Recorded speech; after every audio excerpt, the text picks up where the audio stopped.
Hey my loves, இன்னைக்கு நம்ம பார்க்க போற படம் என்னன்னா 2025 வெளியான த டெவில்ஸ் சேர் அப்படின்ற ஒரு தெலுங்கு படத்தை பத்தி தாங்க பார்க்க போறோம். இந்த படம் ஒரு வித்தியாசமான ஹாரர் த்ரில்லர் படங்க. இந்த படத்தோட ஒன்லைனர் என்னன்னா, விக்ரம் அப்படின்றவருடைய கேர்ள் ஃப்ரெண்டு பழங்கால பொருட்களை எல்லாம் சேகரிக்கிறத வழக்கமா வச்சிருந்திருக்காங்க. அந்த வகையில பழங்காலத்து சேர் ஒண்ணு கவனிக்கிறாங்க. அது மேல ஆசைப்பட்டு அதை ஏலத்துல வாங்கிட்டு வந்து வீட்டுல வைக்கிறாங்க. காய்கறி நறுக்கும் போது தெரியாதனமா இந்த விக்ரமோடைய பிளட் அந்த சேர் மேல போய் பட்டுருதுங்க. சேர்ல இருக்கக்கூடிய ஆத்மா அந்த பிளட்டின் மூலமா ஆக்டிவேட் ஆகுது. நீ உன்னுடைய ரத்தத்தை கொடுத்து என்னை எழுப்பியிருக்க, அதனால நீ என்ன கேட்டாலும் நான் தரேன் அப்படின்னு சொல்லி முதல்ல விக்ரம் கேட்கறது எல்லாத்தையுமே கிள்ளி கொடுக்குது. அதுக்கப்புறம் அள்ளியும் கொடுக்குது. கடைசியில இந்த விக்ரம் எதிர்பார்க்காத ஒரு ட்விஸ்டையும் கொடுக்குதுங்க. என்ன நடந்தது அப்படின்றத டீடைல்டா பார்க்கலாம். அதுக்கு முன்னாடி நீங்களும் நம்ம சேனலை சப்ஸ்கிரைப் பண்ணாம பார்த்துட்டு இருக்கீங்க அப்படின்னா சப்ஸ்கிரைப் பண்ணி வச்சுக்கோங்க. அப்பதான் இது போன்ற இன்ட்ரெஸ்டிங்கான வீடியோஸை மிஸ் பண்ணாம பார்க்க முடியும். நீங்க பார்த்துட்டு இருக்கிறது சரண் என்டர்டைன்மெண்ட். நான் தான் சரண். வாங்க வீடியோக்குள்ள போலாம். கொஞ்சம் வருஷத்துக்கு முன்னாடி இந்த பூமியில வாழ்ந்த நீலவந்தி அப்படின்ற ஒரு சூப்பர் பவர் இருக்கக்கூடிய ஆத்மாவை பத்தி நம்ம கிட்ட சொல்றாங்க. நீலவந்தி அப்படின்ற ஆத்மா இந்த பூமிக்கு வந்து இந்த பூமியில இருந்து திரும்ப முடியாம இந்த பூமியிலேயே மாட்டிக்கிச்சான். அதுக்கப்புறம் இந்த பூலோகத்துக்கு அப்படியே கொஞ்சம் கொஞ்சமா இந்த நீலவந்தி அடாப்ட் ஆக ஆரம்பிச்சிருந்திருக்கு. நீலவந்திக்கு இருக்கக்கூடிய சூப்பர் பவரை பயன்படுத்தி இந்த உலகத்துல இருக்கக்கூடிய எல்லாத்தையும் கண்ட்ரோல் பண்ணிட்டு இருந்திருக்கு. நீலவந்தி நினைச்சா செடிகள், மரங்கள், விலங்குகள், பறவைகள், ஏன் மனிதர்களை கூட கண்ட்ரோல் பண்ண முடியுமா? நாளடைவில் இந்த நீலவந்தி தனக்கு இருக்கக்கூடிய சூப்பர் பவரை பத்தியும் அந்த சூப்பர் பவரை எப்படியெல்லாம் பயன்படுத்தலாம் அப்படின்றத பத்தியும் டாக்குமெண்ட் பண்றாங்க. அந்த புக்கை படிச்சா சாதாரண ஒரு மனிதனால கூட அந்த சூப்பர் பவரை அச்சீவ் பண்ண முடியுமா? அதுக்கப்புறம் தான் பொண்டாக்ஷா அப்படின்ற ஒரு மந்திரவாதி வராருங்க. அந்த மந்திரவாதி பாத்தீங்கன்னா நீலவந்தியை பத்தி தெரிஞ்சுக்கிட்டு நீலவந்தியோட சூப்பர் பவர்ஸ் எல்லாத்தையுமே தானும் அடையணும் அப்படின்னு பல முயற்சிகளை கையில் எடுத்திருந்திருக்கிறாருங்க. என்னதான் நீலவந்தி ஒரு ஆத்மாவா இருந்தாலும் அவங்களுக்கு இருக்கக்கூடிய அந்த சூப்பர் பவரை பாசிட்டிவான விஷயங்களுக்கு மட்டும்தான் பயன்படுத்தி இருந்திருக்கிறாங்க. ஆனா இந்த பொண்டாக்ஷா அப்படின்றவரு எப்படியாவது நீலவந்தி எழுதின அந்த புக்கை எடுத்து அதுல இருக்கக்கூடிய மந்திரங்களை எல்லாம் தெரிஞ்சுக்கிட்டு அந்த ஒரு சூப்பர் பவரை நம்மளும் அடைஞ்சு அதை நெகட்டிவான விஷயங்களுக்கு பயன்படுத்தலாம் அப்படின்ற ஒரு பிளான்ல இருந்திருக்கிறாருங்க. இந்த விஷயம் நீலவந்திக்கு தெரிய வருதுங்க. நம்ம ஒரு நல்ல காரியத்துக்காக இந்த விஷயத்த பண்ணா இதை நெகட்டிவா பயன்படுத்துறாங்க அப்படின்னு சொல்லிட்டு இந்த புக்கு மேலேயே ஒரு சாபத்தை விடுறாங்க. இந்த புக்கை பாதி படிச்சவங்க பைத்தியமாயிருவாங்க, முழுசா படிச்சா செத்தே போயிருவாங்க அப்படின்ட்டு. இதனால அந்த பொண்டாக்ஷா அப்படின்றவரு டீமனை ஏவி விட்டு நீலவந்தி கிட்ட சண்டைக்கு போறாருங்க. நீலவந்தியும் எதிர்த்து சண்டை போடுறாங்க. இந்த சண்டை காலங்காலமா தொடர்ந்துகிட்டு இருக்கு. இன்றளவும் இங்க இருக்கக்கூடிய காட்டு பகுதிக்குள்ள நீலவந்தி வாழ்ந்துகிட்டு இருக்காங்க. அவங்களோட வாய்ஸ் கேக்குது அப்படின்னு அந்த ஊர் மக்கள் சொல்றாங்க அப்படின்ற கதையை சொல்றாங்க. அதெல்லாம் சரி, நீலவந்தி உண்மையிலேயே அந்த இடத்துல வாழ்ந்துட்டு இருக்காங்கன்னா அவங்க எப்போ வருவாங்க அப்படின்ற கேள்வியோட இந்த படத்துக்குள்ள நம்மளை கூட்டிட்டு போறாங்க. படத்தோட ஸ்டார்டிங் சீன்ல மனோஜ் அப்படின்ற ஒரு நபரை காட்டுறாங்க. இவரு பாத்தீங்கன்னா சைக்கார்டிஸ்டா இருந்துட்டு இருக்காரு. அதே சமயம் இந்த ஆத்மா, ஆன்மீகம் இது சம்பந்தப்பட்ட ஆராய்ச்சியிலும் ஈடுபட்டு இருக்காருங்க. ஒரு அம்மா தன்னோட பொண்ணுக்கு பேய் பிடிச்சிருக்கு அப்படின்னு சொல்லிட்டு மனோஜை மீட் பண்றதுக்காக வந்திருக்காங்க. அந்த பொண்ணை பார்த்தா அந்த பொண்ணு நார்மலா தான் இருந்துட்டு இருக்கு. உங்க பொண்ணை பார்த்தா அவங்களுக்கு பேய் பிடிச்சிருக்கிற மாதிரிலாம் எனக்கு தெரியல, மேபி அவங்களுக்கு ஏதாவது சைக்காலஜிக்கல் ப்ராப்ளம் இருக்கலாம் இல்லையா? அதே சமயம் உங்க பொண்ணுக்கு பேய் தான் பிடிச்சிருக்கு அப்படின்னு எப்படி உங்களால இவ்வளவு ஸ்ட்ராங்கா சொல்ல முடியுது அப்படின்னு கேட்க, அதுக்கு அந்த அம்மா சொல்றாங்க, அவ முன்ன மாதிரி இல்ல, அவளோட நடவடிக்கையில மர்மம் இருக்கு, பயங்கரமா கத்தரா, பயங்கரமா அழுவுறா, எதையுமே சாப்பிட மாட்டான்றா, பசிக்கும் போது எதையாவது எடுத்து சாப்பிட்றா, என்ன பொறுத்த வரைக்கும் அவளுக்கு சைக்காலஜிக்கல் ப்ராப்ளம் எல்லாம் இருக்காது, அவளுக்கு பேய் தான் பிடிச்சிருக்கு அப்படின்ற மாதிரி சொல்லிக்கிட்டு இருக்கும் போதே இந்த மனோஜ் பாத்தீங்கன்னா அவரோட பேக்ல இருந்து ஒரு பிளேட் எடுத்து கீழே வைக்கிறாருங்க. அதை பார்த்த உடனே அந்த அம்மா பயங்கரமா ஷாக் ஆகுறாங்க. அந்த அம்மாவுடைய பொண்ணை கூப்பிட்டு நீங்க கொஞ்ச நேரம் அந்த ரூம்ல வெயிட் பண்ணிட்டு இருங்க அப்படின்ற மாதிரி சொல்ல, இந்த லேடி இருக்காங்க இல்லையா, அவங்க ஒரு ஆண் வாய்ஸ்ல பேச ஆரம்பிக்கிறாங்க. அங்கதாங்க ஒரு ட்விஸ்ட் வைக்கிறாங்க. பேய் பிடிச்சிருக்கிறது அவங்களோட பொண்ணுக்கு கிடையாது, அவங்களுக்கு தான். நீ யாரு, எதற்காக இங்க வந்திருக்க அப்படின்னு கேட்க, அந்த பேய் சொல்லுதுங்க, தன்னோட முன்பகையின் காரணமா ஒரு குடும்பத்தை சுத்தி வளைச்சு அந்த குடும்பத்தை அணுவணுவா டார்ச்சர் பண்ணி சாவடிக்கணும் அப்படின்ற பிளான்ல இருந்திருக்குது. அதே மாதிரி ஒரு குடும்பத்துக்குள்ள பூந்து பிரச்சனையை கிளப்பிக்கிட்டு இருந்திருக்கு. அந்த குடும்பத்தினர்கள் இவர்கிட்ட வந்து ஹெல்ப் கேட்டு இருந்திருக்காங்க. இவரும் போயிட்டு மந்திரமெல்லாம் சொல்லி அந்த பேயை கண்ட்ரோல் பண்ணி அந்த வீட்டுல இருந்து விரட்டி விட்டுட்டாருங்க. அந்த குடும்பமும் சேஃப் ஆயிடுச்சு. இதுல கடுப்பான அந்த பேய் பாத்தீங்கன்னா, நான் மறுபடியும் அந்த குடும்பத்தை டார்கெட் பண்ணனா நீ வந்து காப்பாத்திடுவ, அதனால உன் கதையை முடிக்கலாம் அப்படின்னு சொல்லிட்டு தான் இந்த மாதிரி இந்த இடத்துக்கு வந்திருக்கேன் அப்படின்ற மாதிரி சொல்லுதுங்க. இவரு டேபிள் மேல இந்த மந்திர பிளேட்லாம் வச்சுட்டு ஹனுமான் மந்திரத்தை தொடர்ந்து உச்சரிச்சுக்கிட்டே இருக்கிறாருங்க. அந்த மந்திரத்தை கேட்க முடியாத அந்த பேய் வந்து பயங்கரமா திணறிக்கிட்டு இருக்கு. ஒரு கட்டத்துக்கு மேல அந்த லேடியோட உடம்புல இருந்து வெளியில போயிருதுங்க. அதுக்கப்புறம் அந்த லேடியோட பொண்ணை மீட் பண்ணி, உங்க அம்மாவுக்கு ஒன்றும் பிரச்சனை கிடையாது, உனக்கும் எந்த பிரச்சனையும் கிடையாது, உங்க வீட்டை சுத்தி வளைச்சிருந்த அந்த நெகட்டிவ் எனர்ஜி உங்களை விட்டு போயிடுச்சு, இனி நீ எதுக்கும் கவலைப்பட தேவையில்ல, இந்த ஹனுமான்டால கூடயே வச்சுக்கோ, உன்னை எந்த ஒரு தீய சக்தியும் அண்டாது அப்படின்ற மாதிரி சொல்றாருங்க. இந்த உலகத்துல பேய் இருக்கு, நெகட்டிவ் எனர்ஜி இருக்கு அப்படின்னு நம்புற கூட்டத்துல நானும் ஒருத்தன் அப்படின்ற மாதிரி இந்த மனோஜ் சொல்றாருங்க. அது மட்டும் இல்லாம இவருக்கு 2 ப்ரொஃபசர்ஸ் வந்து ஃப்ரெண்ட்ஸா இருக்காங்க. இருக்கிறாங்க. அவங்களும் இந்த பேய் பூதம் இது சம்பந்தப்பட்ட ஆராய்ச்சியில ஈடுபடக்கூடியவங்களா இருந்துட்டு இருக்காங்க. அதுல ஒரு ப்ரொஃபஸரை இவர் மீட் பண்றதுக்காக போறாருங்க. அப்பதான் தெரிய வருது அவர் இறந்து போயிட்டாரு அப்படின்னு சொல்லிட்டு. இறந்து போன ப்ரொஃபஸரோட மனைவி கிட்ட போயிட்டு இவர் பேசுறாரு. 9 நாளைக்கு முன்னாடி இந்த ப்ரொஃபஸர் எனக்கு கால் பண்ணியிருந்தாரு. ஏதோ ஒரு இம்பார்ட்டன்டான விஷயத்தை பத்தி என்கிட்ட பேசணும்னு சொல்லியிருந்தாரு. நான் வரேன்னு சொல்லியிருந்தேன். வந்து பார்த்தா அவர் இறந்துட்டாரு. இதை பத்தி ஏதாவது உங்ககிட்ட சொன்னாரா அப்படின்னு கேட்கிறாருங்க. அது என்னன்னு எனக்கு தெரியலங்க. ஆனா அவரு உங்ககிட்ட இந்த புக்கு கொடுக்கணும்னு மட்டும் சொல்லிட்டு இருந்தாரு அப்படின்ற மாதிரி சொல்லி அந்த புக்கை கொடுக்க இந்த மனோஜும் புக் எடுத்துட்டு கிளம்புறாருங்க. நல்லா ஆக்டிவா இருந்த ப்ரொஃபசர் மர்மமான முறையில தான் இறந்து போயிருந்திருக்காரு. அவரோட இறப்புக்கு பின்னாடி இருக்கக்கூடிய மர்மத்தை கண்டிப்பா கண்டுபிடிச்சே ஆகணும். ஏன்னா அப்பதான் அடுத்த மரணத்தை என்னால தடுத்து நிப்பாட்ட முடியும் அப்படின்ற மாதிரி சொல்றாருங்க. அங்க கட் பண்ணா ஒரு பிரெக்னன்ட் லேடியை காட்டுறாங்க. அந்த பிரெக்னன்ட் லேடி பாத்தீங்கன்னா அவங்க சீப்ல இருக்கக்கூடிய அழுக்கு எல்லாம் ஒரு பிளேடை வச்சு அப்படியே கொஞ்சம் கொஞ்சமா எடுத்துக்கிட்டு இருக்காங்க. திடீர்னு அவங்கள சுத்தி அமானுஷமான ஆக்டிவிட்டி எல்லாம் நடக்க ஆரம்பிக்குதுங்க. பட்டுன்னு அவங்களோட உடம்புக்குள்ள ஏதோ ஒரு ஆத்மா பூந்த மாதிரி ஃபீல் பண்றாங்க. அதுக்கப்புறம் என்ன நினைச்சாங்கன்னே தெரியலங்க. அவங்க கையில வச்சிருந்த பிளேட் எடுத்து அவங்க வயித்துல பயங்கரமா குத்தி கிழிச்சு அந்த வயித்துல இருக்கக்கூடிய குழந்தைய வெளியே எடுத்து போட்டுட்டு அவங்களும் இறந்து போறாங்க. அங்க கட் பண்ணா விக்ரம் அப்படின்ற ஒரு பட்டுன்னு கண்மொழிக்கிறாருங்க. சோ இது எல்லாமே இந்த விக்ரமோடைய கனவு தான். என்னடா அது இப்படி ஒரு கனவு வந்திருக்கு அப்படின்னு சொல்லிட்டு இவர் பாட்டுக்கு எழுந்திருச்சு வெளியில வராரு. பார்த்தா அவங்க வீட்டுக்குள்ள ஏகப்பட்ட ஆன்டிக் பொருட்கள் இருக்குது. அதுல ஒரு பொருளை எடுத்து ஒரு பொண்ணு கிளீன் பண்ணிக்கிட்டு இருக்காங்க. சோ அந்த பொண்ணு வேற யாரும் கிடையாது. கொஞ்ச நேரத்துக்கு முன்னாடி நம்ம விக்ரம் கனவுல பார்த்தார் இல்லையா, அந்த பொண்ணு தான். அந்த பொண்ணு விக்ரமோடைய கேர்ள் ஃப்ரெண்டுங்க. இவங்களுடைய பேரு ருத்ராங்க. விக்ரம் மற்றும் ருத்ரா இவங்க 2 பேருமே ஒன்னா ஒரே வீட்டில் தான் வாழ்ந்துகிட்டு இருக்காங்க. இந்த ருத்ரா இருக்காங்க இல்லையா, ஒரு ஃபிளைட் கம்பெனில ஏர் ஹோஸ்டர்ஸா இருந்துட்டு இருக்காங்க. ருத்ராவுடைய ஹாபியே பார்த்தீங்கன்னா இந்த பழைய பொருட்களை எல்லாம் கலெக்ட் பண்ணி வீட்டில் வைக்கிறது தான். அவங்களுக்கு இந்த பழமையான பொருட்கள் மேல ரொம்ப இன்ட்ரெஸ்ட்டுங்க. ஒரு பழமையான பொருளை உங்களுக்கு பிடிச்சி போச்சுன்னா அது என்ன விலைனாலும் ரொம்ப கஷ்டப்பட்டாவது காசு சேர்த்து வச்சு அந்த பொருளை வாங்கிடுவாங்க. அதே சமயம் அந்த பொருளை எப்போதுமே கிளீன் பண்ணி நீட்டா வச்சுப்பாங்க.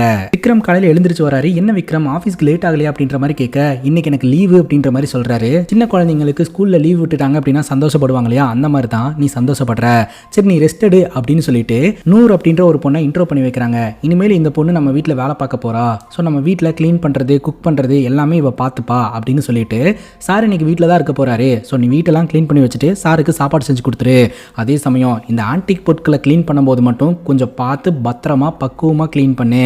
அதுல ஏதாவது ஒரு பொருள் உடஞ்சா கூட உன்னோட கிட்னியை வித்துருவோம் பார்த்துக்கோ அப்படின்னு கிண்டல் அடிச்சுட்டு, ஆமா உனக்கு எதுக்கு இன்னைக்கு லீவு அப்படின்னு விக்ரம பார்த்து கேட்க, விக்ரம் பார்த்தீங்கன்னா ஒரு மாதிரி திணறாரு. சரி டைம் ஆச்சு அப்படின்னு சொல்லிட்டு உடனடியாக அந்த இடத்த விட்டு நம்ம ருத்ரா கிளம்பிடுறாங்க. இந்த நூறு பார்த்தீங்கன்னா ருத்ரா கிட்டையும் சரி விக்ரம் கிட்டையும் சரி ஒரு வார்த்தை கூட பேசவே இல்லைங்க. அவங்க பாட்டுக்கு போய் வீட்டுக்குள்ள வேலை பார்க்க ஆரம்பிச்சிடுறாங்க. அப்போ இந்த விக்ரம் நின்று யோசனை பண்ணிட்டு இருக்காரு. அப்பதாங்க நமக்கு ஒரு விஷயம் தெரிய வருது. இந்த விக்ரம் இன்னைக்கு லீவெல்லாம் போட கிடையாது, அவர் வேலையை விட்டு தூக்கிட்டாங்க. விக்ரம் இருக்கிறார் இல்லையா, ஒரு மிகப்பெரிய கார்பரேட் கம்பெனில கஸ்டமர் சப்போர்ட்ல இருந்திருக்கிறாருங்க. ஸோ கஸ்டமர் கிட்ட பேசுறது தான் இவரோட வேலையா இருந்திருக்குது. கஸ்டமர் கிட்ட பேசுற மாதிரி பேசி அவங்களுடைய டேட்டாஸை எல்லாம் திருடி அவங்களுடைய அக்கௌண்ட்ல இருந்து அவங்களுக்கே தெரியாம பணத்தை எல்லாம் திருடிக்கிட்டு இருந்திருக்கிறாருங்க. இந்த விஷயம் பின்னடைவில் தெரிய வந்திருக்கு. கிட்டத்தட்ட 1 கோடி ரூபாய் வரைக்கும் கஸ்டமர்ஸோட அக்கௌண்ட்ல இருந்து பணத்தை திருடி இருந்திருக்காருங்க. ஸோ இதை கண்டுபிடிச்ச இந்த கம்பெனி பார்த்தீங்கன்னா உனக்கு 1 வீக் டைம் தரோம். அதுக்குள்ள நீ 1 கோடி ரூபாய் பணத்தை ரெடி பண்ணி கொண்டாந்து கொடுத்துரு. அப்படி இல்லைன்னா உன் மேல போலீஸ் கம்ப்ளைண்ட் பண்ணி உன்னை ஜெயிலுக்கு அனுப்பிடுவோம். இனியிலிருந்து நீ ஆஃபீஸ்க்கெல்லாம் வர தேவையில்ல, உன்னை வேலையை விட்டு தூக்குறோம் அப்படின்ற மாதிரி வேலையை விட்டு தூக்கிட்டாங்க. சரி இத்தனை பேர்த்துக்கிட்ட இருந்து பணத்தை அடிச்சு அந்த பணத்தை என்ன பண்ணாரு அப்படின்னு பார்த்தீங்கன்னா கம்ப்ளீட்டா பெட்டிங்ல போட்டு மொத்த பணத்தையும் லாஸ் பண்ணிட்டாருங்க. இவர் பண்ண இந்த காரியத்தினால விக்ரமோடைய ஃப்ரெண்டுக்கும் ஒரே அவமானமா போயிருதுங்க. ஏன்னா விக்ரமோடைய ஃப்ரெண்டு தான் பாத்தீங்கன்னா இவரை ரெக்கமெண்ட் பண்ணி வேலையில ஜாயின் பண்ண வச்சாரு. அவனால பணத்தை கொடுக்க முடியலன்னா நீ தான் பணத்தை கொடுக்கணும் அப்படின்ற மாதிரிலாம் கம்பெனி மிரட்டுறாங்க. அவன் பண்ண தப்புக்கு நான் ஏன் மேடம் பணம் தரணும் அப்படின்ற மாதிரி அவர் அப்படி இப்படின்னு கேள்வி கேட்டு எப்படியோ அந்த கம்பெனில இருந்துடுறாரு. ஆனா விக்ரம மட்டும் வேலையை விட்டு தூக்கிட்டாங்க. விக்ரமோட ஃப்ரெண்டு கேட்கிறாரு, ஏன்டா 1 கோடி ரூபாய் அமௌண்ட் அடிச்சிருக்க, அந்த பணத்தில என்னடா பண்ண, ஷேர் மார்க்கெட்ல ஏதாவது இன்வெஸ்ட்மெண்ட் பண்ணி டபுள் ஆக்கிட்டியா அப்படின்ற மாதிரி கேட்க, அப்பதான் ஒரு விஷயத்த சொல்றாரு. ரொம்ப சீக்கிரமா பணக்காரன் ஆகணும் அப்படின்னு சொல்லிட்டு மொத்தத்தையும் கேம்லிங்ல போட்டேன், எல்லாமே ஊத்தி முழுகிட்டு போயிடுச்சு அப்படின்னு சொல்றாரு. சரி 1 வீக் தான் கம்பெனி டைம் கொடுத்துருக்கு, அதுக்குள்ள 1 கோடி ரூபாய் எப்படி ரெடி பண்ண போற அப்படின்னு கேட்க, அதை நான் பாத்துக்கிறேன், நீ ஒன்றும் டென்ஷன் ஆகாத அப்படின்ற மாதிரி சொல்லிட்டு அங்கிருந்து கிளம்பிடுறாருங்க. இப்ப வீட்டில் இருக்கக்கூடிய விக்ரம் பாத்தீங்கன்னா அவரோட கான்டாக்ட்ல இருக்கக்கூடிய எல்லாருக்குமே லைனா கால் பண்ண ஆரம்பிக்கிறாரு. இந்த மாதிரி உங்க கம்பெனில மேனேஜர் வேகன்சி இருக்கா, நான் ட்ரை பண்ணிக்கிட்டு இருக்கேன் அப்படின்ற மாதிரி சொல்ல, இப்போதைக்கு எதுவுமே இல்லை அப்படின்னு சொல்லிடுறாங்க. ஒரு 4 கால் 5 கால் பண்ணதுக்கு அப்புறம் தான் இன்னொரு ஃப்ரெண்டு மூலமா இவருக்கு விஷயம் தெரிய வருதுங்க. இவர் இந்த கம்பெனில ஃப்ராட் பண்ணியிருக்கிறாரு அப்படின்னு சொல்லிட்டு இந்த கம்பெனி ரிலேட்டடா இருக்கக்கூடிய எல்லா கம்பெனிஸ்க்கும் இவருடைய போட்டோ போட்டு இவருடைய டீட்டெயில் போயிருந்திருக்குது. இவர் யாரும் வேலைக்கு எடுக்க வேணாம் அப்படின்னு சொல்லிட்டு, அதனால இவர் இன்டர்வியூக்கு போனாலும் யாரும் எடுத்துக்க மாட்டாங்க. இப்ப விக்ரமோடைய பெஸ்ட் ஃப்ரெண்டு கால் பண்றாருங்க. கால் பண்ணிட்டு கார் வாங்கினியே, காருக்கு இஎம்ஐ கட்டினியா, இஎம்ஐ காரங்க எனக்கு கால் பண்றாங்க அப்படின்ற மாதிரி சொல்ல, சரி நான் எப்படியாவது இஎம்ஐ கட்டுறேன் அப்படின்னு சொல்லிட்டு உடனடியா அவரோட கேர்ள் ஃப்ரெண்டுக்கு ஃபோன் அடிக்கிறாரு. என்னாச்சு, ஏதாவது ப்ராப்ளமா, ஒரு மாதிரி டல்லா பேசுற அப்படின்னு கேட்க, இல்ல இந்த மாசம் கார் இஎம்ஐ மட்டும் அனுப்ப முடியுமா அப்படின்னு கேட்க, இதோ அனுப்புறேன் அப்படின்னு சொல்லிட்டு அவருடைய கேர்ள் ஃப்ரெண்டு பணத்தை அனுப்பி வைக்கிறாங்க. வேற ஏதாவது ப்ராப்ளமா அப்படின்னு கேட்க, கேட்க அதெல்லாம் ஒன்றும் இல்லை அப்படின்னு சொல்லிட்டு இவர் ஃபோனை கட் பண்ணிடுறாரு. அப்போ ருத்ராவுடைய ஃப்ரெண்டு கேட்குறாங்க, என்னாச்சு உன் பாய் ஃப்ரெண்டுக்கு எதுவும் ப்ராப்ளம் இல்லை அப்படிங்கும்போது, ப்ராப்ளம் தான் நினைக்கிறேன், ஏன்னா அவன் ஒரு மாதிரி பேசுகிறான் அப்படின்னு சொல்லிட்டு அந்த டேபிளில் ஒரு நபர் உட்காந்துக்கிட்டு இருக்கிறார் இல்லையா, அவர் தொடர்ந்து என்னை ஃபாலோ பண்ணிக்கிட்டே இருக்கிறாரு, நான் ஃப்ளைட்டில் வரும்போது கூட அவர் என்னை பார்த்துக்கிட்டே இருந்தாரு அப்படின்ற மாதிரி சொல்ல, பட்டுன்னு அந்த நபர் பார்த்தீங்கன்னா எழுந்து வந்து நம்ம ருத்ரா கிட்ட பேச ஆரம்பிச்சிடுறாரு. உங்கள் பேர் ருத்ரா தானே அப்படின்னு சொல்ல, ஆமாம் அப்படிங்கும்போது, ருத்ரா என்ன ஞாபகம் இல்லையா, என் பேர் பிரஜன் அப்படின்ற மாதிரி சொல்ல, பிரஜனா எனக்கு பெருசாக ஞாபகம் இல்லையே அப்படிங்கும்போது, நம்ம காலேஜ் படிக்கும்போது கல்ச்சுரல்ஸில் ஒன்றா டான்ஸ்லாம் ஆடணுமே ஞாபகம் இல்லையா அப்படின்ற மாதிரி கேட்க, ஓ பிரஜன் நீயா அப்படின்ற மாதிரி கேட்டுட்டு பேச ஆரம்பிக்கிறாங்க. இப்போ வீட்டு செலவுகள் எல்லாமே ருத்ரா பார்த்துக்கிறதுனால சேலரி இன்க்ரிமெண்ட்டோட வேற ஒரு ஃப்ளைட் கம்பெனியில் ஏர் ஹோஸ்டராக ஜாயின் பண்ணணும் அப்படின்ற மாதிரி ஆசைப்பட்டுக்கிட்டு இருக்காங்க. பட் ஆல்ரெடி பெரிய பெரிய கம்பெனிஸ் எல்லாம் வந்து கேஷ் கட் பண்ணுறதுக்காக இருக்கிறவங்களை எல்லாம் வேலையை விட்டு தூக்கிட்டு இருக்காங்க. இந்த டைமில் போயிட்டு நீ வேற கம்பெனிக்கு போகிற அப்படின்னு சொல்லிட்டு போனீங்கன்னா கண்டிப்பாக நீ எதிர்பார்க்குற சேலரி கிடைக்காது அப்படின்ற மாதிரி ஃப்ரெண்டு சொல்கிறாங்க. இதெல்லாம் கேட்ட பிரஜன் பார்த்தீங்கன்னா, ஆக்சுவலாக நான் ஒரு கம்பெனி வந்து ஓன் பண்ணுறேன், பிஸ்னஸ் நல்லபடியாக போயிட்டு இருக்கு, வேணா நான் உனக்கு ஒரு சான்ஸ் தரேன், 10 கோடி ரூபா மதிப்புள்ள என்னோட கம்பெனி ஷேர்ஸை 3 கோடி ரூபாய்க்கு நான் உனக்கு தரேன், அந்த 3 கோடி ரூபாய் நீ பே பண்ணி அந்த ஷேரை வாங்கிட்ட அப்படின்னா நீயும் என்னோட கம்பெனியோட ஒன் ஆஃப் த பார்ட்னர் தான், 2 பேரும் சேர்ந்து பிஸ்னஸ் பண்ணலாம், அந்த பிஸ்னஸ் டெவலப் ஆனதுக்கப்புறம் கனடாவில் போயிட்டு செட்டில் ஆயிடலாம், நம்ம வாழ்க்கை ரொம்ப நல்லா இருக்கும் அப்படின்ற மாதிரி சொல்ல, ஸோ இந்த ஒரு லக்ஸுரியான வாழ்க்கை மேலே நம்ம ருத்ராக்கும் ஆசை இருக்குங்க. சரி எனக்கு டைம் ஆயிடுச்சு, இதுதான் என்னோட பிஸ்னஸ் கார்டு, எதனால எனக்கு கால் பண்ணு அப்படின்ற மாதிரி சொல்லிட்டு அவர் அந்த இடத்துல இருந்து கிளம்பிடுறாருங்க. ருத்ராவோட ஃப்ரெண்டு சொல்றாங்க, இந்த ஆஃபர் கொஞ்சம் பெட்டரான ஆஃபர் மாதிரி இருக்கு அப்படின்ட்டு, எனக்கும் அப்படிதான் தோணுது, ஆனா 3 கோடி ரூபா பணம் வேணுமே, அது இருந்தா தானே அந்த கம்பெனியோட பார்ட்னரா மாற முடியும் அப்படின்ற மாதிரி சொல்லி ஃபீல் பண்றாங்க. இப்போ விக்ரம் பாத்தீங்கன்னா வீட்டில் இருக்கிறார் இல்லையா, படுத்தவர் நல்லா தூங்கிட்டாரு. தூங்கும் போது இவருக்கு அமானுஷமான கனவெல்லாம் வருதுங்க. அந்த கனவை கண்டு இவர் பயங்கரமா ஷாக் ஆகி கண் முழிக்கிறாரு. பார்த்தா காலிங் பெல் அடிக்கிற சத்தம் கேட்குது. போய் டோர் ஓபன் பண்ணா ருத்ரா தான் வந்திருக்காங்க. ருத்ரா ரொம்ப ஆக்டிவா ஹாப்பியா இருந்துட்டு இருக்காங்க. ஆனா விக்ரம் பாத்தீங்கன்னா எப்போதும் டல்லா இருந்துட்டு இருக்காரு. ஏன்னா அவருக்கு வேலை போச்சு, எந்த கம்பெனிலையும் ஒரு வேலைக்கு எடுத்துக்க மாட்டேன்றாங்க. அவர் வேலை பார்த்த கம்பெனிக்கு 1 கோடி ரூபா 1 வீக்ல செட்டில் பண்ண வேண்டிய ஒரு சூழ்நிலையில இருந்துட்டு இருக்காருங்க. ஆனா இந்த விஷயமெல்லாம் எதுவுமே நம்ம ருத்ராக்கு தெரியாதுங்க. 2 பேரும் வைன் சாப்பிடும் போது ருத்ரா கேட்கறாங்க, நீ ஏதாவது என்கிட்ட மறைக்கிறியா விக்ரம் அப்படின்னு சொல்லிட்டு. ஆனா அவர் எதுவுமே சொல்ல மாட்டாரு. அடுத்த நாள் ஒரு காஃபி ஷாப்ல ருத்ராவும் ருத்ராவோட ஃப்ரெண்டும் பேசிக்கிட்டு இருப்பாங்க. ருத்ராவோட ஃப்ரெண்டு கேட்பாங்க, உன்னோட கனடா பிளான் என்னாச்சு, உன்னோட ஃப்ரெண்ட் ஒருத்தர் இன்வெஸ்ட் பண்ணலாம் சொல்லிட்டு இருந்தாரு அப்படின்ற மாதிரி சொல்ல, ஆமா ஏதாவது ஒன்று பண்ணி காசை புரட்டி எப்படியாவது இன்வெஸ்ட் பண்ணி கனடாவில் போய் செட்டில் ஆகணும், ஒரு லக்ஸரியான வாழ்க்கையை வாழணும் அப்படின்னு சொல்லிக்கிட்டு இருக்கும்போது அந்த இடத்துக்கு நம்ம ஹீரோடைய பெஸ்ட் ஃப்ரெண்ட் வராரு. உங்களை பார்த்து ரொம்ப நாள் ஆச்சு, உங்க வீட்டில் ஒய்ஃப் எல்லாம் நல்லா இருக்காங்களா, ஏன் வீட்டுக்கு வரதே இல்லை அப்படின்ற மாதிரிலாம் கேட்டுட்டு, நீங்க எப்படி இருக்கிறீங்க அப்படின்ற மாதிரி கேட்க, எனக்கு என்ன ரொம்ப ஜாலியாக ஸ்ட்ராங்காக இருக்கேன் அப்படின்ற மாதிரி சொல்ல, உங்களை பற்றி எனக்கு தெரியும், ஆனால் விக்ரமை நீங்கள் பத்திரமா பார்த்துக்கோங்க அப்படின்ற மாதிரி சொல்ல, ஏன் விக்ரமுக்கு என்ன ஆச்சு அப்படின்ற மாதிரி கேட்க, உங்களுக்கு விஷயம் தெரியாதா, அவனை வேலை விட்டு தூக்கிட்டாங்க அப்படின்னு சொல்ல, ருத்ராக்கு பயங்கர ஷாக்கிங்காக இருந்துட்டு இருக்கு. இல்லை காலையில் சொல்ல வந்தான், நான் தான் கவனிக்கவே இல்லை, சரி ஓகே நான் என்ன ஏதுன்னு பார்க்குறேன் அப்படின்ற மாதிரி ருத்ரா சொல்லிடுவாங்க. அங்கே கட் பண்ணா இவங்க 2 பேரும் வைன் ஊற்றி உட்காந்துக்கிட்டு இருந்தாங்க இல்லையா, அந்த சீனை காட்டுறாங்க. ருத்ரா கேட்குறாங்க, காலையில் காஃபி ஷாப்பில் வச்சு உன் ஃப்ரெண்டு மூலமாக தான் இந்த விஷயம் எனக்கு தெரிய வந்தது, நீ ஏன் கிட்ட இந்த விஷயத்த சொல்லாமல் மறைச்ச, நம்ம 2 பேரும் ஹாப்பியாக வாழணும் அப்படின்றதுக்காக தானே இந்த வாழ்க்கையை தேர்ந்தெடுத்துருக்கிறோம் அப்படின்ற மாதிரிலாம் கேள்வி கேட்குறாங்க. ருத்ராவை பொறுத்த வரைக்கும் சின்ன வயசுலேருந்தே மிகப்பெரிய ஆசை இவங்க வந்து லைஃப்பில் பயங்கரமாக செட்டில் ஆகி ஒரு லக்ஸரி லைஃப் வாழணும் அப்படின்னு சொல்லிட்டு. ருத்ரா கிட்ட இருக்கக்கூடிய குவாலிட்டி என்ன அப்படின்னா, அவங்க வெளியில் போயிட்டு வராங்க அப்படின்னா என்ன நடந்தாலும் எல்லாத்தையும் ஒன்று விடாமல் பார்த்தீங்கன்னா விக்ரம் கிட்ட ஷேர் பண்ணிடுவாங்க. ஆனால் விக்ரம் பார்த்தீங்கன்னா இவ்வளோ பெரிய விஷயம் நடந்துமே ஷேர் பண்ணலை அப்படின்னு ருத்ராக்கு பயங்கர கோவங்க, சண்டை போடுறாங்க. சரி விடு, நடந்து போச்சு, நீ வேற வேலை ஏதாவது ட்ரை பண்ணு, நம்ம 2 பேரும் சேர்ந்து ரொம்ப கஷ்டப்படலாம், ஹார்ட் ஒர்க் பண்ணலாம், நிறைய பணம் சம்பாதிக்கலாம், சீக்கிரமாக செட்டில் ஆயிடலாம் சரியா அப்படின்ற மாதிரி அட்வைஸும் பண்ணுறாங்க. கொஞ்ச நேரத்துக்கு முன்னாடி மனோஜ் அப்படின்ற ஒரு சைக்கார்டிஸ்ட் ப்ளஸ் சாமியாரை பார்த்தோம் இல்லையா, ஸோ அந்த சாமியார் பார்த்தீங்கன்னா அந்த ப்ரொஃபசர் எப்படி இறந்து போனாரு அப்படின்றத கண்டுபிடிக்கணும் அப்படின்னு ரிசர்ச் பண்ணிக்கிட்டு இருந்தாரு. அவருக்கு தெரிஞ்ச மந்திர தந்திரத்தை எல்லாம் பயன்படுத்தி அந்த ப்ரொஃபசர் எப்படி இறந்து போனாரு அப்படின்றத கண்டுபிடிச்சிட்டாருங்க. அந்த ப்ரொஃபசர் பார்த்தீங்கன்னா ஒரு தீய சக்தியோட வலையில விழுந்து அந்த தீய சக்தி கிட்ட வசமா மாட்டி இறந்து போயிட்டாருங்க. சாவறதுக்கு முன்னாடி கூட மனோஜ் என்னை காப்பாத்து அப்படின்ற மாதிரி பயங்கரமா கதறி இருந்திருக்கிறாரு. ஒரு டீமன் வந்து இந்த உலகத்தை ஆட்சி செய்யணும் அப்படின்னு சொல்லி முயற்சி பண்ணிக்கிட்டு இருக்குது. ஸோ அந்த டீமனை இந்த உலகத்துக்கு வரவிடாம தடுக்கணும் அப்படின்னா ஹனுமனுடைய அந்த கதையை பயன்படுத்தி மட்டும்தான் அந்த டீமனை அழிக்க முடியும். மனோஜ் எப்படியாவது அந்த ஹனுமனுடைய சக்தியை ஒன்று திரட்டி அந்த டீமனை அழிச்சிரு அப்படின்ற மாதிரி அவர் சொன்னது எல்லாத்தையுமே இந்த மனோஜோடைய மந்திர சக்தி மூலமா தெரிஞ்சுக்கிறாருங்க. இப்போ இந்த மனோஜ் பாத்தீங்கன்னா நேரா இன்னொரு ப்ரொஃபஸரை மீட் பண்றதுக்காக போறாரு. அவர்னால நடக்க முடியாதுங்க. இதுக்கு முன்னாடி ஒரு தீய சக்தினால பாதிக்கப்பட்டு அவர் வீல் சேர்ல இருக்கிறாருங்க.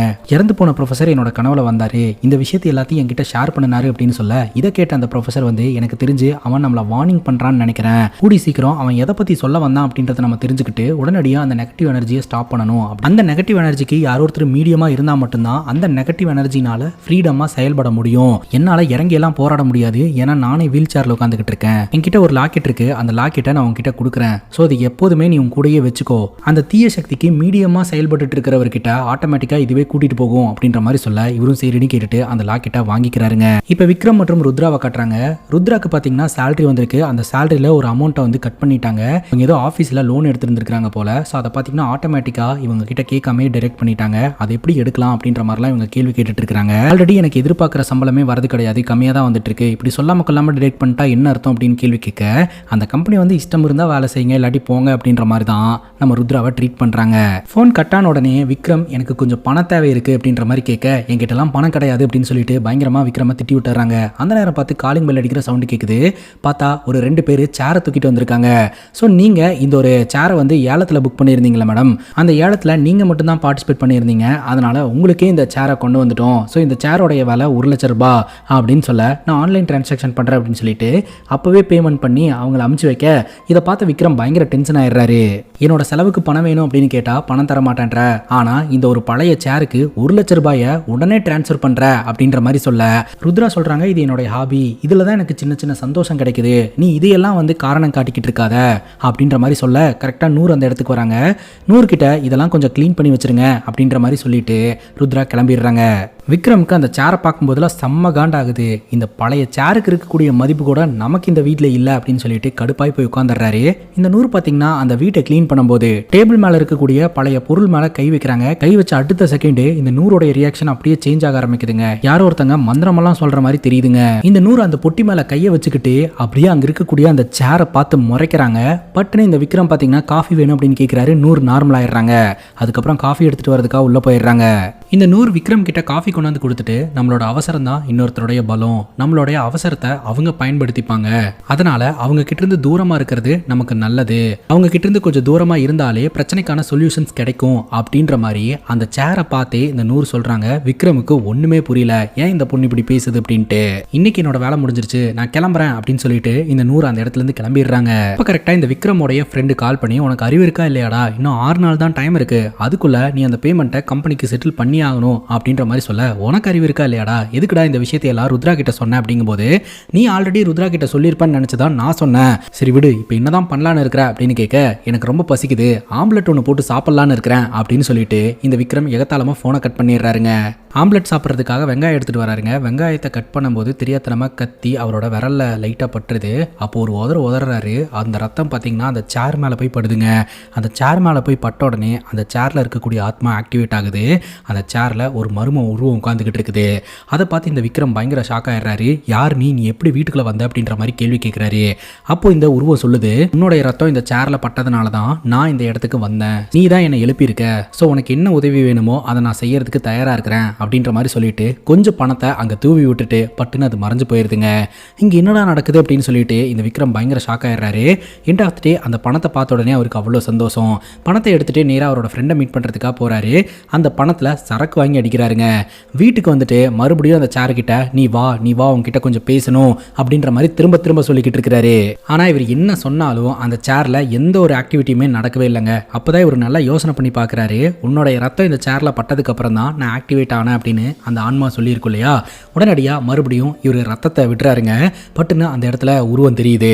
அதை பார்த்து இவர் பயங்கர ஷாக் ஆயிடுறாரு. யாரு எதற்காக இந்த இடத்துக்கு வந்திருக்க அப்படின்னு சொல்லி கேட்கும்போது தான் அந்த மர்ம உருவம் சொல்லுதுங்க, என்னுடைய பேரு பொண்டாக்ஷா, உனக்கு நான் உதவி செய்யறதுக்காக தான் வந்திருக்கிறேன் அப்படின்னு சொல்ல, அப்படியா, எனக்கு கொஞ்சம் பணம் தேவை இருக்கு, உன்னால எனக்கு பணம் தர முடியுமா அப்படின்ற மாதிரி கேட்க, கண்டிப்பா தரேன், அதுக்கு முன்னாடி நான் கேட்டதை நீ கொடுக்கணும் அப்படின்ற மாதிரி சொல்ல, உனக்கு என்ன வேணும் அப்படின்னு கேட்க, எனக்கு ஒரு சத்தியம் வேணும், நான் இந்த மாதிரி உங்ககிட்ட வந்து பேசுற விஷயத்தையும் உனக்கு நான் உதவி செய்யற விஷயத்தையும் வெளியில யாருக்கிட்டையும் சொல்லக்கூடாது, அதை மீறி நீ சொன்ன அப்படின்னா உன்னோட உயிர் போயிடும் அப்படின்ற மாதிரி சொல்ல, சரி நான் யாருக்கிட்டையும் சொல்ல மாட்டேன் அப்படின்னு இந்த விக்ரம் சொல்றாருங்க. பட்டுன்னு அந்த ஒரு ஆன்மா பார்த்தீங்கன்னா ஒரு பணக்கட்டை தூக்கி போட்டுட்டு மறைஞ்சிருது. அந்த பணக்கட்டை பார்த்த உடனே இவருக்கு அவ்வளோ சந்தோஷம். இன்னொரு பக்கம் ருத்ராவோடைய ஆஃபீஸில் பார்த்தீங்கன்னா ஒரே பிரச்சனையாக இருந்துட்டு இருக்கு. அவங்களால ஒழுங்காக வேலையும் செய்ய முடியல, அதே சமயம் சம்பளமும் ப்ராப்பராக வரமாட்டேதுன்னு ரொம்ப ஃபீல் பண்ணுறாங்க. ரொம்ப டயர்டாக வீட்டுக்கு வரும்போது இப்போ பார்த்தீங்கன்னா விக்ரம் ரொம்பவே ஆக்டிவாக இருந்துட்டு இருக்கிறாரு. ஜாலியாக என்ஜாய் பண்ணுறாரு. நீ ரெடியாக உன்னோட பர்த்டேவை செலிப்ரேட் பண்ணலாம் அப்படின்னு சொல்லிட்டு இந்த விக்ரம் அவருடைய ரத்தத்தை அந்த சேர்ல சிந்துறாருங்க. அந்த அமானுஷ உருவத்துக்கிட்ட உதவி கேட்கிறாரு. இந்த மாதிரி என்னோட ருத்ராவோட பர்த்டேவை நல்லா கிராண்டாக செலிப்ரேட் பண்ணணும், பணம் வேணும் அப்படின்ட்டு, நான் பணம் கொடுக்குறேன், ஆனால் எனக்கு தேவையானதை நீ கொடுக்கணும் அப்படின்னு சொல்ல சொல்ல உனக்கு எத்தனை லிட்டர் பிளட் வேணும்னு சொல்லு நான் தரேன் அப்படின்னு சொல்ல எனக்கு ரத்தமெல்லாம் வேண்டாம், எனக்கு பூனை வேணும், அதுவும் கொல்லப்பட்ட பூனை வேணும் அப்படின்னு சொல்ல சரி கொண்டு வரேன் அப்படின்னு சொல்லிட்டு இவர் கடையில் போய் ஒரு பூனையை காசு கொடுத்து வாங்குறாருங்க. அதை கொண்டாந்து கொடூரமாக கொலை பண்ணி அதை அந்த பொண்டாக்ஷா அப்படின்னு சொல்லக்கூடிய அந்த ஆன்மா கிட்ட கொடுக்க அந்த பூனையை அது எடுத்துக்குதுங்க. ஸோ இவருக்கு தேவையான பணத்தையும் கொடுக்குது. அந்த பணத்தை எடுத்து பயங்கரமாக இவர் செலிப்ரேட் பண்ணுறாருங்க. அப்புறம் அவரோட ஃப்ரெண்டு கிட்ட இருந்து கால் வருதுங்க. உன்னைய இந்த கம்பெனியில் ரெக்கமெண்ட் பண்ணி சேர்த்து விட்டதுக்கு எனக்கு பெரிய பிரச்சனையாக இருந்துகிட்டு இருக்குடா, எனக்கு பயங்கரமாக ப்ரெஷர் போட்டுக்கிட்டு இருக்கிறாங்க, சீக்கிரமாக அந்த பணத்தை கொண்டாந்து செட்டில் பண்ணுறா, இல்லாட்டி உன்னை வந்து ஜெயிலுக்கு அனுப்பிடுவாங்க, கூடையே எம்எல்ஏயும் கம்ப்ளைண்ட் கொடுப்பாங்க அப்படின்னு சொல்ல சரி நான் ஏதாவது பண்ணுறேன் அப்படின்னு சொல்லிட்டு இந்த பொண்டாக்ஷாவை வர சொல்லி இந்த மாதிரி நான் ஒரு பெரிய பிரச்சனையில் மாட்டிக்கிட்டு இருக்கேன் அப்படின்ற மாதிரி சொல்ல தப்பு பண்ணுறது மனிதனுடைய இயல்பு தான், அதனால் நீ அதை பற்றியெல்லாம் கவலைப்படாத, நீ அந்த பணத்தை எடுத்து என்ன பண்ண அப்படின்னு சொல்லி கேட்கும்போது கேமிங்கில் போட்டு மொத்தத்தையும் இழந்துட்டேன், ஆக்சுவலாக எனக்கு அன்றைக்கி டைம் சரியில்லை, அதனால தான் என்னால் வின் பண்ண முடியல, மற்றபடி என்னோட கை வந்து ராசியான கை தான், நீ மட்டும் எனக்கு பணம் கொடுத்தேன்னு வையன், அந்த பணத்தை கொண்டு போய் மறுபடியும் கேம்லிங்கில் போட்டு மொத்த பணத்தையும் நான் ஏர்ன் பண்ணிடுவேன் அப்படின்ற மாதிரி சொல்ல உனக்கு பணம் வேணும் அவ்வளோதானே நான் தரேன், ஆனால் எனக்கு தேவையானதை நீ கொடு அப்படின்ற மாதிரி சொல்ல இந்த வாட்டி என்ன பூனையா நாயா அப்படின்ற மாதிரி கேட்க எனக்கு நாய் பூனையெல்லாம் வேணாம், உன்னோட உடம்பு தேவை, அது 2 மணி நேரத்துக்கு தேவை அப்படின்ற மாதிரி சொல்ல 2 மணி நேரத்துக்கா, இல்லை இல்லை நீ ஒரு மாயாவி, நீ என்னோட உடம்புக்குள்ள வந்து பர்மனெண்ட்டாக தங்கிட்டேன்னா நான் எங்கே போகிறது, அதனால் உடம்பெல்லாம் தரமாட்டேன் அப்படிங்கும்போது நான் வாக்கு கொடுத்தா வாக்கு கொடுத்தது தான், 2 மணி நேரத்துக்கு மேலே ஒரு செகண்டு கூட உன்னோட உடம்புல இருக்க மாட்டேன், நான் உன்னோட உடம்புல இருக்கக்கூடிய அந்த டைமில் உன்னோட உடம்புக்கு எந்த ஒரு பாதிப்பும் ஏற்படாமல் நான் பார்த்துப்பேன், நான் உனக்கு ப்ராமிஸ் பண்ணுறேன் அப்படின்ற மாதிரி சொல்ல சரி ஓகே அப்படின்ற மாதிரி இந்த விக்ரம் சொல்லிடுறாருங்க. அடுத்த 2 மணி நேரம் என்ன நடந்ததுன்னு தெரியல. 2 மணி நேரத்துக்கு அப்புறம் இவர் எழுந்திருக்கும் போது உடம்பெல்லாம் பயங்கர டயர்டாக இருக்குதுங்க. அதே சமயம் கையில் கட்டுக்கட்டாக பணம் இருக்குது. ஸோ இவர் கேட்ட மாதிரியே பார்த்தீங்கன்னா அந்த ஆன்மா 2 மணி நேரம் இவரோட உடம்பை பயன்படுத்திட்டு பணத்தையும் கொடுத்துட்டு போயிடுச்சு. இப்போ காஃபி ஷாப்பில் வச்சு விக்ரம் அவரோட ஃப்ரெண்டை மீட் பண்ணுறாரு. என்கிட்ட கொஞ்சம் பணம் இருக்குது, அந்த பணத்தை கொண்டு போய் பெட்டிங்கில் போட்டு பணத்தை டபுள் ஆக்கி என்னோட பிரச்சனையெல்லாம் சால்வ் பண்ண போகிறேன் அப்படின்ட்டு. ஆல்ரெடி இந்த மாதிரி பண்ணி தான் மொத்த பணத்தையும் இழந்த, இப்போ மறுபடியும் இதை பண்ணாத அப்படின்ற மாதிரி அவர் ஃப்ரெண்டு சொல்கிறாரு. இருந்தாலும் கேட்காம பார்த்தீங்கன்னா ஒரு நபரு கூட கேம் விளையாடுறாருங்க. கேம் விளையாடும் போது தொடர்ந்து நம்ம விக்ரமே வின் பண்ணிக்கிட்டு இருக்கிறாரு. ரொம்ப சந்தோஷப்படுறாரு. அன்னைக்கு என்னோட டைம் சரியில்லை, இல்லாட்டி நான் தான் வின் பண்ணியிருப்பேன், இப்போ பார்த்தல நான் வந்து பயங்கரமாக வின் பண்ணிட்டு இருக்கேன் அப்படின்னு என்ஜாய் பண்ணி விளையாடிக்கிட்டு இருக்கிறாருங்க. ஆனால் கேம் இன்னும் முடியல. கேம் முடிய போகிற அந்த டைமில் பார்த்தீங்கன்னா கொஞ்சம் கொஞ்சமாக இவர் பணத்தை இழக்க ஆரம்பிக்கிறாரு. ஆல்மோஸ்ட் எல்லா பணத்தையுமே மறுபடியும் இழந்துடுறாரு. அந்த கேம் ஆடுறவர் விக்ரம் கிட்ட உனக்கு வச்சு விளையாடுறதுக்கு ஒன்றுமே இல்லையா, சரி ஓகே ஒரு 4 லட்ச ரூபாய் நான் கடன் கொடுக்குறேன், அதை வச்சு விளையாடு, சப்போஸ் வின் பண்ணினா மொத்த பணத்தையும் எடுத்துகிட்டு போயிரு அப்படின்னு சொல்ல சரின்னு கேட்டுட்டு அந்த 4 லட்ச ரூபாய் அப்பவே கடன் வாங்கி விளையாடுறாருங்க. அந்த 4 லட்ச ரூபாயை இழந்துடுறாரு. அந்த நபர் சொல்றாரு ஒழுங்கா டைமுக்கு அந்த 4 லட்ச ரூபாய் திருப்பி கொடுத்துரு, அப்படி இல்லைன்னா எங்க பசங்க உன் வீட்டுக்கு வருவாங்க, கண்ணுக்கு தெரியறத தூக்கிட்டு வந்துருவாங்க, உன் கேர்ள் ஃப்ரெண்டா இருந்தாலும் தூக்கிடுவாங்க பாத்துக்கோ அப்படின்ற மாதிரி மிரட்டுறாருங்க. ஆல்ரெடி பிரச்சனையில இருந்தாரு, போதாத குறைக்கு இப்ப மறுபடியும் பிரச்சனையில மாட்டிக்கிட்டாருங்க. இப்ப அந்த 4 லட்ச ரூபாய் செட்டில் பண்ணணும் அப்படின்றதுக்காக அந்த ஒரு ஆன்மாவை எழுப்புறாருங்க. அந்த ஆன்மா கிட்ட தன்னோட பிரச்சனையை சொல்றாரு. 2 மணி நேரம் உன்னோட பாடி எனக்கு கொடு, நான் உனக்கு பணம் தரேன் அப்படின்ற மாதிரி சொல்லுது. மறுபடியும் ஒரு 2 மணி நேரம் கொடுக்குறாருங்க. அதுக்கப்புறம் இவர் கண் முழிச்சு பார்க்கும்போது இவர்கிட்ட நிறைய பணம் இருக்கு. அந்த பணத்தை வச்சு இப்போதைக்கு பிரச்சனையை சால்வ் பண்றாரு. அடுத்த நாள் காலையில விக்ரம பார்க்கணும் அப்படின்னு சொல்லிட்டு ஹாஸ்பிட்டல்ல இருந்து ஒரு நபர் வந்திருக்காருங்க. செக்யூரிட்டி உள்ள விட மாட்டேன்றாரு. அப்போ நம்ம விக்ரம் வெளியில வராரு. உங்களை தான் சார் பார்க்கணும் அப்படின்ற மாதிரி சொல்ல செக்யூரிட்டி விடுங்க அப்படின்னு சொல்லிட்டு அந்த நபர் கிட்ட நீங்க யாரு, உங்களுக்கு என்ன வேணும் அப்படின்னு கேட்க அந்த நபர் ஹாஸ்பிட்டல்ல மார்ச்சுரியில வேலை பார்த்துட்டு இருக்கிறாராம். நேத்து ராத்திரி நம்ம விக்ரம் அந்த இடத்துக்கு வந்திருந்திருக்கிறாரு. பணம் வேணும் அப்படின்ற மாதிரி கேட்டிருந்திருக்கிறாரு. அங்கிருந்து அட்டெண்டர் பார்த்தீங்கன்னா அப்படியெல்லாம் தர முடியாது அப்படின்னு சொல்லி திட்டி அனுப்பிட்டாங்க. இதை நான் அங்கிருந்து பார்த்துக்கிட்டு இருந்தேன். உங்களுக்கு என்ன மாதிரியான பணம் வேணும், ஆண் பணம் வேணுமா இல்லை பெண் பணம் வேணுமா, அதை நான் அரேஞ்ச் பண்ணி கொடுக்குறேன், எனக்கு பணம் மட்டும் கொடுங்க அப்படின்னு டீல் பேசுறதுக்காக இந்த நபர் வந்திருக்கிறதா சொல்றாருங்க. இதை கேட்டு விக்ரம் பயங்கர ஷாக் ஆகிறாரு. நாம மார்ச் வரைக்கும் போவே இல்லையே அப்படின்ட்டு. அப்பதான் இவருக்கு தெரிய வருது இவர் ஒரு 2 மணி நேரம் பார்த்தீங்கன்னா அந்த ஒரு ஆன்மாக்கு இவரோட பாடியை கொடுத்தார் இல்லையா, இவரோட பாடியை பயன்படுத்தி தான் அந்த ஆன்மா மார்ச் வரைக்கும் பணத்துக்காக போயிருந்திருக்குது. பயங்கர கன்ஃபியூஷனோட அவரோட ஃப்ரெண்டை பார்க்கறதுக்காக காஃபி ஷாப் போறாருங்க. ஃப்ரெண்டு சொல்றாரு தயவு செஞ்சு இந்த கேம்லிங்கை விட்டுருடா, பாண்டவாசே இந்த கேம்லிங்னால தான் தோத்து போனாங்க, சொன்னா கேளு அப்படின்ற மாதிரி சொல்லிக்கிட்டு இருக்கிறாருங்க. அந்த நேரம் பார்த்து இந்த மனோஜ்ன்றவர் அந்த ஒரு பர்டிகுலர் பிளேஸுக்கு வராருங்க. அவர் கையில இருக்கக்கூடிய லாக்கெட்டை அப்படியே பயங்கரமா க்ளோ ஆக ஆரம்பிக்குது. அது யாரை நோக்கி க்ளோ ஆகுது அப்படின்னு பார்க்கும்போது விக்ரம நோக்கி தான் ஆகுது. அந்த இடத்துக்கு போயிட்டு இந்த மனோஜ் பார்த்தீங்கன்னா இன்ட்ரோ ஆகுறாரு. உங்களுக்கு கண்டிப்பா என்னுடைய உதவி தேவைப்படும் நினைக்கிறேன் அப்படின்னு சொல்ல ஆமாங்க எங்களுக்கு ஒரு 1 கோடி ரூபாய் பணம் தேவைப்படுது, பணத்தை கொடுங்க அப்படின்ற மாதிரி கேட்க அந்த மனோஜ் அப்படின்றவரு கார்டை கொடுத்துட்டு கண்டிப்பா உண்மையான சூழ்நிலை வரும்போது நீ என்னை தேடி வருவ அப்படின்னு சொல்லிட்டு அந்த இடத்த விட்டு அவர் கிளம்புறாருங்க. இப்போ இந்த விக்ரமுக்கு மேலும் நிறைய பண தேவை இருக்கிறதுனால திரும்ப திரும்ப அந்த ஆன்மா கிட்ட போயிட்டு பணம் வேணும் அப்படின்னு கேட்கிறாரு. அது திரும்ப திரும்ப 2 மணி நேரம் உன்னோட பாடியை பயன்படுத்திக்கிறேன் அப்படின்ற மாதிரி சொல்லுதுங்க. ஸோ இந்த வாட்டி பார்த்தீங்கன்னா அவரோட பாடியை ஒப்படைக்கிறதுக்கு முன்னாடி மொபைல் ஃபோனில் வீடியோ ஆன் பண்ணி வச்சிடறாரு. அந்த 2 மணி நேரம் நம்ம பாடிக்கு என்ன நடக்குது அப்படின்றத தெரிஞ்சுக்கணும் அப்படின்னு அப்படின்னு சொல்லிட்டு. ஸோ எல்லாம் முடிஞ்சதுக்கப்புறம் இவருக்கு பணமும் கிடைக்குது. ஒன்ஸ் அந்த வீடியோ எடுத்து ப்ளே பண்ணி பார்க்கும்போது தான் தெரிய வருது, விக்ரமோட உடம்புக்குள்ள பூந்த அந்த ஆன்மா பார்த்தீங்கன்னா ஏதோ ஒரு விஷயத்தை உருவாக்குறதுக்காக பலதரப்பட்ட ரிச்சுவல்ஸ் எல்லாம் பண்ணிக்கிட்டு இருக்கு அப்படின்ற மாதிரி தெரிய வருதுங்க. அதுக்கப்புறம் இவர் வீட்டுக்கு வரும்போது இவருடைய மனைவி ரொம்ப டயர்டாகி உட்காந்துக்கிட்டு இருப்பாங்க. ஒரு விஷயத்த சொல்லுவாங்க, இந்த மாதிரி என்னோட ஃப்ரெண்டு வந்து கனடாவில் பிஸ்னஸ் பண்ணிட்டு இருக்காங்க, அவங்க கூட சேர்ந்து நான் பார்ட்னர்ஷிப் பண்ணலான்னு இருக்கிறேன். ஸோ அதன் மூலமாக வந்து நமக்கு நிறைய பணம் கிடைக்கும், நம்ம கூடி சீக்கிரம் செட்டில் ஆயிடலாம். சரி எனக்கு இப்போ ரொம்ப பசிக்குது, ஃபுட் ஆர்டர் பண்ணுறியா? இல்லை வேண்டாம், உன் கையாலேயே சமைச்சு கொடு அப்படின்னு சொல்ல, சரி அப்படின்னு சொல்லிட்டு விக்ரம் போய் ப்ரிப்பேர் பண்ண ஆரம்பிக்கிறாருங்க. சரி இனி எல்லா பிரச்சனையும் சால்வ் ஆயிரும் அப்படின்னு நினைக்கும் போது கரெக்டாக ஒரு ஃபோன் கால் வருது. ஸோ இவருக்கு கொடுத்த அந்த டெட் டைம் அப்படின்றது முடிஞ்சு போச்சுங்க. அதனால போலீஸ் வந்து கூடி சீக்கிரம் இவரை அரெஸ்ட் பண்ண போகிறதா சொல்கிறாங்க. ஒரு ஃப்ரெண்டாக என்னால் இதுக்கு மேலே எந்த உதவியும் பண்ண முடியலடா, என்ன மன்னிச்சிரு அப்படின்னு சொல்லிட்டு அவரோட ஃப்ரெண்டு ஃபோனை கட் பண்ணிடுறாரு. இப்போ என்ன பண்ணுறதுன்னு தெரியாமல் முடிச்சுட்டு இருந்த இந்த விக்ரம் கண்ணுக்கு அந்த சேர் தெரியுதுங்க. சரி கடைசியாக ஒரு வாட்டி அதுக்கிட்ட உதவி கேட்டு பார்ப்போம் அப்படின்னு சொல்லிட்டு இவர் பார்த்தீங்கன்னா அந்த சேர் கிட்ட போயிட்டு உதவி கேட்குறாரு. அந்த பேயும் வருதுங்க. அந்த பேய் கிட்ட இவர் சொல்கிறாரு, 2 மணி நேரம் என்ன 10 மணி நேரம் என்னோட உடலை எடுத்துக்கோ, நீ என்ன வேணாலும் பண்ணிக்கோ, எனக்கு அதை பற்றி கவலையே கிடையாது. ஆனால் எனக்கு அர்ஜென்ட்டாக 1 கோடி ரூபா பணம் தேவைப்படுது, அதனால் அந்த 1 கோடி ரூபா அமௌண்ட்டை கொடு அப்படின்னு சொல்ல, அந்த பேய் வந்து சொல்லுது, 1 கோடி ரூபா அப்படின்றது உண்மையிலேயே ரொம்ப பெரிய அமௌண்ட்டு தான். அந்த 1 கோடி ரூபாய்க்கு என்னால் உன் பாடியெல்லாம் எடுத்துக்க முடியாது, ஆனால் எனக்கு வேற ஒரு தேவை இருக்குது, அந்த தேவையை மட்டும் நீ பூர்த்தி பண்ணுன அப்படின்னா 1 கோடி என்ன உனக்கு 5 கோடி தரேன் அப்படின்ற மாதிரி சொல்ல, அப்படியா என்ன வேணும் அப்படின்னு சொல்லி கேட்க, உன்னோட கேர்ள் ஃப்ரெண்டு வேணும் அப்படின்னு அந்த ஆன்மா சொல்லுதுங்க. எது கேர்ள் ஃப்ரெண்டா அப்படின்னு கேட்க, ஆமாம் உன்னோட கேர்ள் ஃப்ரெண்டோட பிளட் வேணும், அதுவும் உன்னோட கேர்ள் ஃப்ரெண்டை கொலை பண்ணி துண்டு துண்டாக வெட்டி அதை கொண்டாந்து எனக்கு நீ கொடுக்கணும், அப்போ நான் உனக்கு 5 கோடி ரூபா பணம் தருவேன் அப்படின்ற மாதிரி சொல்ல, அவள் தான் என்னோட லைஃபு, நான்லாம் அப்படி பண்ண மாட்டேன் அப்படின்ற மாதிரி அந்த ஆன்மா கிட்ட ஆர்கியூமெண்ட் பண்ண, அந்த ஆன்மா திரும்ப 5 கோடிடா யோசிச்சுக்கோ, 5 கோடி ரூபாய்லாம் கிடைக்கிறது ரொம்ப கஷ்டம், 5 கோடின்னு திரும்ப சொல்லுது. இவரும் லைட்டாக பிரெயின் வாஷ் ஆகிறாரு. இருந்தாலும் அவள் தான் என்னோட லைஃபு, அவளுக்காக தான் நான் கஷ்டப்படுறேன், நான் எப்படி அவளை விட்டு கொடுப்பேன் அப்படின்ற மாதிரி சொல்லி, நீ 5 கோடி என்ன 100 கோடி கொடுத்தாலே எனக்கு தேவையில்ல அப்படின்ற மாதிரி சொல்லி சொல்லிடுறாருங்க. அந்த ஆன்மாவும் போயிருது. கண்டிப்பாக நீ என்னை தேடி வருவ அப்படின்ற மாதிரி அது சிரிக்குது. இவர் கட்டுப்பாயிட்டு அந்த சேரையை உடைக்கிறதுக்காக போறாரு. ஆனால் அந்த ஆன்மா சேரை உடைக்கிறதுக்கு விட மாட்டேங்குதுங்க. நீ எப்படி அவளை கொல்ல சொல்லலாம் அப்படின்னு சொல்லிட்டு இவருக்கு அந்த ஒரு ஆன்மா மேலே கோவங்க. அப்போ கரெக்டாக அவரோட கேர்ள் ஃப்ரெண்டு வந்துட்டு என்னாச்சு அப்படின்னு கேட்கும்போது ஒன்றும் இல்லை அப்படின்ற மாதிரி இவர் சொல்லிடுறாருங்க. உடனே அவரோட கேர்ள் ஃப்ரெண்டை கட்டி பிடிச்சிட்டு, நான் உன்னை அளவுக்கு அதிகமாக காதலிக்கிறேன், வா போகலாம் அப்படின்ற மாதிரி சொல்லிட்டு அங்கேருந்து போகிறாரு. நான் கண்டிப்பாக உனக்கு எதுவுமே ஆக விட மாட்டேன் அப்படின்ற மாதிரி அவரோட அன்பை வெளிப்படுத்துறாருங்க. ஆனால் இந்த 1 கோடி ரூபாய் செட்டில் பண்ணலை அப்படின்னா போலீஸ் அரெஸ்ட் பண்ணிடுவாங்க இல்லையா, அதுக்கு என்ன பண்ணுறதுன்னு தெரியாமல் பலதரப்பட்ட யோசனையில் நின்றுக்கிட்டு இருக்கிறாருங்க. அப்போ அவரோட மனசாட்சி வந்து அவர்கிட்ட பேசுதுங்க, இங்கே பாரு அந்த ஆன்மா சொல்கிற பேச்சை கேளு, 5 கோடி ரூபா பணம் கிடைக்கும், உன் கேர்ள் ஃப்ரெண்டை போட்டு தள்ளிடு, 5 கோடி ரூபா பணத்தை வச்சு உன் பிரச்சனையெல்லாம் சால்வ் பண்ணிட்டு வேற ஒரு பொண்ணை கல்யாணம் பண்ணிக்கோ, உங்களுக்கு பிறக்க போகிற குழந்தைக்கு ருத்ரான் பேர் வச்சு வளர்த்து, அவ்வளோதான் ப்ராப்ளம் சால்வு அப்படின்ற மாதிரி சொல்ல, மாடியில் பார்த்தீங்கன்னா ஒரு பெண்ணோட உருவம் தெரியுது. அந்த பெண்ணோடைய உருவம் தான் பார்த்தீங்கன்னா நூறோட மனசுக்குள்ளே போய் அன்னைக்கு விக்ரம் கிட்ட பேசிச்சு. அந்த பெண் பார்த்தீங்கன்னா நம்ம விக்ரம் கிட்ட சொல்லுது, அது மாயை, அங்கே நிற்கிறது அந்த ஆன்மாவோடைய வேலை, நீ அதை நம்பாத, அது சொல்கிற பேச்சை கேட்காத, உன் கேர்ள் ஃப்ரெண்டை கொல்லாத அப்படின்ற மாதிரி இன்ஸ்ட்ரக்ஷன் கொடுக்குதுங்க.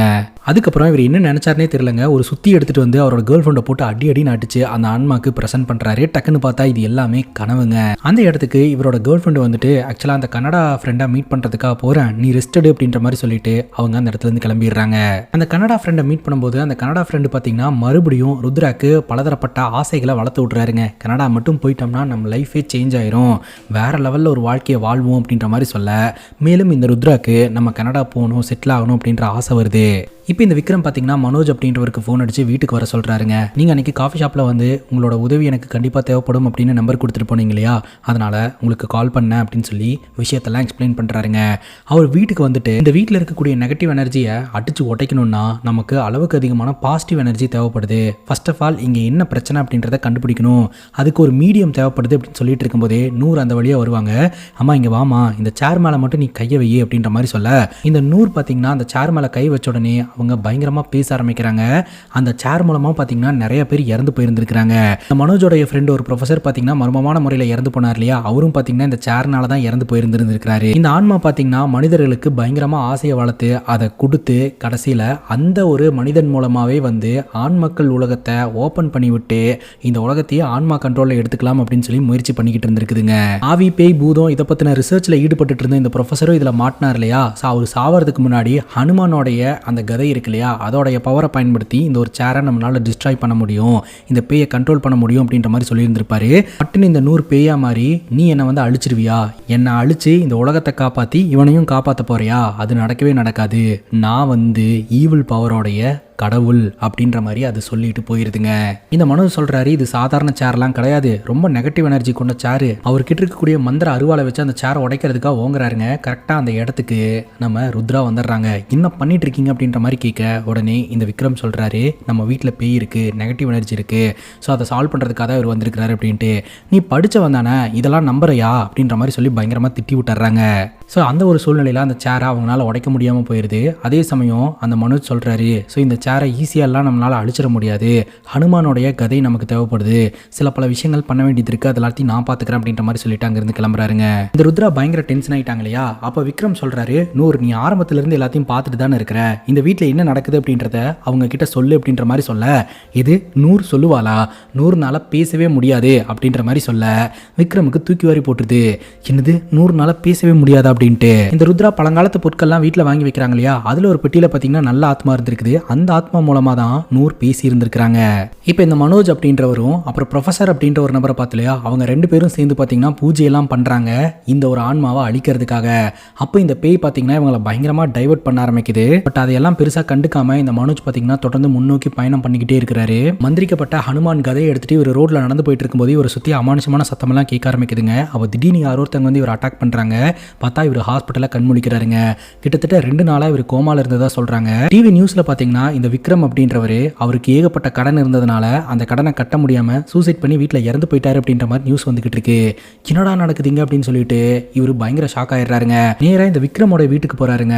அவர்கிட்ட இருக்கக்கூடிய மந்திர சக்தியை பயன்படுத்தி இங்கே என்ன நடந்தது அப்படின்னு சொல்லி செக் பண்ணி பார்க்கும்போது தாங்க விஷயம் தெரிய வருது. அவர் தற்கொலை பண்ணியெல்லாம் இறந்து போக கிடையாது, அவரை வந்து கொலை பண்ணியிருக்கிறாங்க, அதுவும் அந்த ஆத்மா தான் பண்ணியிருக்கு. இப்போ இந்த மனோஜ் பார்த்தீங்கன்னா இந்த ப்ரொஃபஸரை மீட் பண்ணுறதுக்காக போறாரு. விக்ரம் வந்து தற்கொலை பண்ண கிடையாது, விக்ரம கொலை பண்ணியிருக்கிறாங்க அப்படின்னு சொல்ல, யார் பண்ணாங்க அப்படின்னு கேட்க, அது வேற யாரும் கிடையாது, ருத்ரா அப்படின்ற மாதிரி சொல்ல, அங்கே தாங்க ஒரு ட்விஸ்டே வைக்கிறாங்க. இந்த சேர்ல இருக்கக்கூடிய ஆத்மா எப்படி இந்த விக்ரம் கிட்ட கம்யூனிகேட் பண்ணிட்டு இருந்துச்சோ அதே மாதிரி இந்த ருத்ரா கிட்டையும் கம்யூனிகேட் பண்ணிட்டு இருந்திருக்குது. இந்த ருத்ரா அந்த பேய்க்கு தேவையானதெல்லாம் பண்ணி கொடுத்துட்டு நகையா ஏர்ன் பண்ணிக்கிட்டு இருந்திருக்கிறாங்க. ஒரு கட்டத்துக்கு மேல எனக்கு உன்னுடைய காதலனுடைய ரத்தம் தேவைப்படுது அப்படின்னு சொல்ல கொஞ்சம் கூட யோசிக்காம இந்த ருத்ரா சரி அப்படின்ற மாதிரி சொல்லிட்டாங்க. ஏன்னா கடைசியா இந்த பேய் கிட்ட பணத்தை வாங்கிட்டு கனடால போய் செட்டில் ஆயிடலாம் அப்படின்ட்டு. என்னதான் விக்ரம் பார்த்தீங்கன்னா பணத்தை அதுலேயும் இதுலேயும் போட்டு இழந்துக்கிட்டு இருந்தாலும் அவரோட பொண்டாட்டி மேலே உசிரியே வச்சிருந்தாரு. ஆனால் இந்த ருத்ரா பார்த்தீங்கன்னா பணத்துக்கு ஆசைப்பட்டு அவரோட புருஷனை போட்டு தள்ளலாம் அப்படின்னு சொல்லி முடிவு பண்ணி போட்டு தள்ளிட்டாங்க. இப்போ அந்த வீட்டில் எடுத்த ஃபோட்டோஸ் எல்லாத்தையுமே அந்த ப்ரொஃபஸர் பார்த்துக்கிட்டு இருக்கிறாருங்க. இப்போ பழங்காலத்து பாக்ஸ் ஒன்று இருக்கும், அதை பார்த்த உடனே அவருக்கு தெரிஞ்சு போச்சு அந்த பாக்ஸ் வந்து நீலவந்தியோட பாக்ஸ் அப்படின்னு சொல்லிட்டு. இந்த நீலவந்தியோட சக்திகளை அடையணும் அப்படின்னு சொல்லிட்டு தான் அந்த சேர்ல இருக்கக்கூடிய ஆத்மா பல ஆண்டுகளாக முயற்சி பண்ணிக்கிட்டு இருக்கு. அதுக்காக தான் மனிதர்களை பயன்படுத்துது அப்படின்ற விஷயத்த நம்மளால புரிஞ்சுக்க முடியுதுங்க. அதே சமயம் இதற்கு பின்னாடி இருக்கக்கூடிய பல விஷயங்களை அந்த ப்ரொஃபஸர் சொல்ல வரும்போது அவரால் சொல்ல முடியாம அப்படியே மயங்கி விழுந்துடுறாரு. இத்தோட இந்த படம் முடியுது. இந்த சீனை பார்ட் 2க்கான லீடா வச்சு இந்த படத்தை கம்ப்ளீட் பண்றாங்க. ஸோ பார்ட் 2 வந்தது அப்படின்னா அதையும் நான் கொண்டாந்து எக்ஸ்பிளைன் பண்றேன். இதே மாதிரி வேற எதனா படத்தை பத்தி பேசணும் அப்படின்னு நினைச்சா படத்தோட பேரை கமெண்ட் செக்ஷன்ல சொல்லுங்க. இதே மாதிரி வேற ஒரு நல்ல வீடியோல வந்து சந்திக்கிறேன். Love you guys, take care and cheers.